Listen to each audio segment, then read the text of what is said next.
It was April 2011, and Libya was engulfed in a bloody civil war.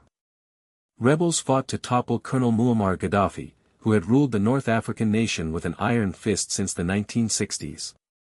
In the rebel-held east, the city of Benghazi buzzed with revolutionary fervor.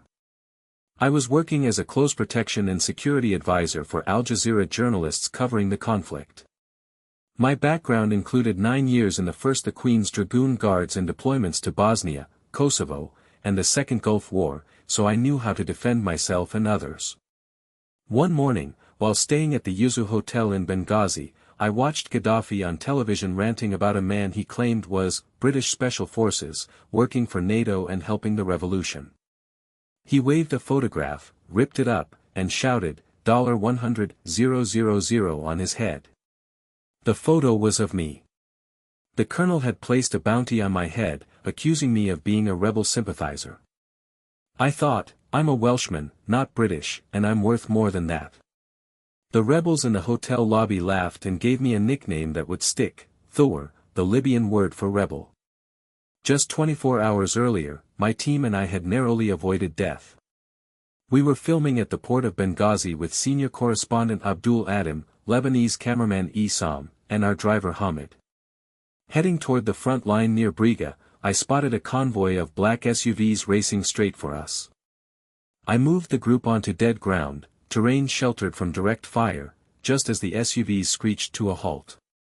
General Abdul Fattah Yunus, the head of the rebel forces who had defected from Gaddafi's regime, stepped out. While the correspondent and cameraman prepared for an interview, Hamid asked to greet the general, a fellow member of the Obeidi tribe. I agreed, and he left his AK-47 in the footwell of our van. In that instant, a voice in my head urged me to get out. I grabbed the AK-47, took 2 steps from the van, and an RPG slammed into the seat I had just vacated, exploding at the rear of the vehicle. Mortar shells and small arms fire erupted, a clear government ambush. I dragged the correspondent to safety, then ran back for Hamid, who was wounded by shrapnel. We fled toward the coast, guided by desert pylons, until friendly forces picked us up. Back at the hotel, the footage Isam had captured showed me running to aid Abdul Adam. Moments later, Gaddafi appeared on TV calling for my head. The rebels celebrated, chanting, Allahu Akbar, and my new name, Rebel Rees, was born. I would later name my yellow Labrador Rebel and, after becoming a pastor, be known as the Rebel Reverend. But celebration was short-lived. A few days later, while driving through Benghazi with a new team, 2 cars cut us off, front and rear. Armed men ordered us out, shoved us into vans, and placed hoods over our heads. We drove for what felt like 6 or 7 hours, fearing we were headed to Derna, a known Islamist extremist stronghold where Al-Qaeda operated. We finally stopped in a desolate area. The men pulled an engineer from our group out of the van, stripped his shirt, and cut his throat in front of me. I was then dragged into a small, windowless room, nothing but dirt on the floor and a tiny opening the size of a mobile phone. The door slammed shut. What followed was a nightmare of relentless beatings. I received dry rice or couscous once or twice a day, along with water that was often spit or urinated in. They urinated on me, dragged me out with a hood and rope, forced me to stand on a stool with my hands tied behind my back, and nudged me repeatedly, sometimes 7 or 8 times a day. If I fell asleep, they kicked me in the face, fracturing my eye socket. They pulled out my fingernails, tried to burn off my tattoos, and subjected me to savage physical abuse. One day they tied me to 2 benches, leaving a gap in the middle. A captor jumped on my left arm, tearing my rotator cuff and a scaly muscle that supports the neck, pain I still feel today. After that, he raped me. The beatings continued, but after 2 weeks the food stopped. I realized I would not be kept alive much longer. I had hoped for a rescue or even a ransom from Gaddafi, but hope faded. Then, the youngest guard entered the room, distracted, talking on his mobile.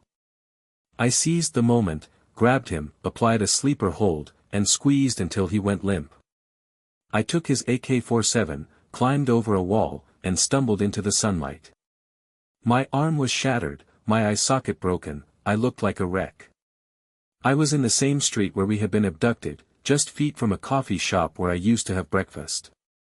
Fussy, the shop owner, ran over, kissed me on the forehead, a deep sign of respect in Libyan culture, and called the local press.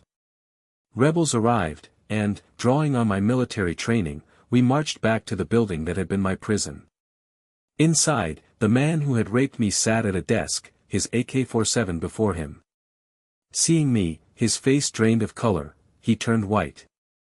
He reached for his weapon, I raised mine, and fired.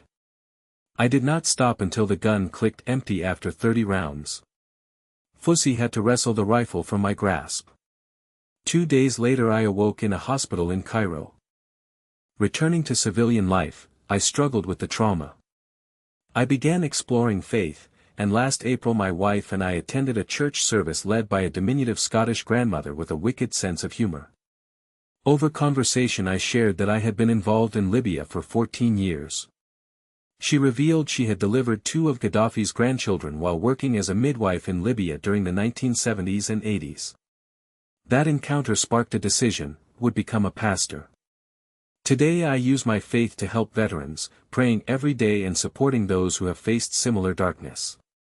The journey from a bounty on my head, through torture and revenge, to a life of service shows how even the deepest wounds can eventually point toward healing. If you found this story powerful, consider sharing it with others who might need a reminder that resilience can emerge from the most horrific circumstances.